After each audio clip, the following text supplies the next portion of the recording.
আজকে কিন্তু আমাদের বাড়ির সব দুপুরে রান্নাবান্না ঠাম্মিই করছে, বাইরে উনুনে দিয়েছে। আর আমরা তো গ্যাসে রান্না করি, উনুনে বেশি রান্নাবান্না করি না, মাঝে সাঝে করি। কিন্তু ঠাম্মি যে পুরনো বাড়িতে থাকতো তখন কিন্তু সেখানে গ্যাস ছিল না, উনুনে রান্না করতো।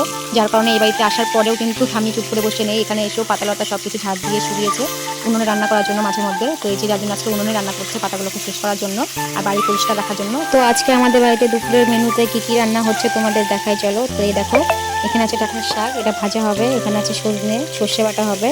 এখানে আছে উচ্ছে ভাজা হবে। আর এখানে আলু বেগুন ডাঁটা ছোটো ছোটো করে কাটা হয়েছে, পুঁটি মাছ দিয়ে একটা শুকনো শুকনো চচ্চড়ি করা হবে, ঠিক আছে। আর এখানে আছে পাঙ্গাস মাছের ভাজা, আলু দিয়ে ঝোল হবে। আর কাঁচা লঙ্কা ছিঁড়ে দিয়েছে সব তরকারিতে একটু একটু করে দেওয়ার জন্য। আমরা সব তরকারিতে একটু একটু করে কাঁচা লঙ্কা ছিঁড়ে দিই আর উপর দিয়ে একটু শুকনো লঙ্কার গুঁড়ো দিয়ে দিই, তাহলে তরকারিটা খেতে ভালো লাগে, ঠিক আছে। তো তোমাদের বাড়িতে আজকে দুপুরের মেনুতে কী কী রান্না হচ্ছে অবশ্যই জানাবে, একটা কমেন্ট করে বলবে।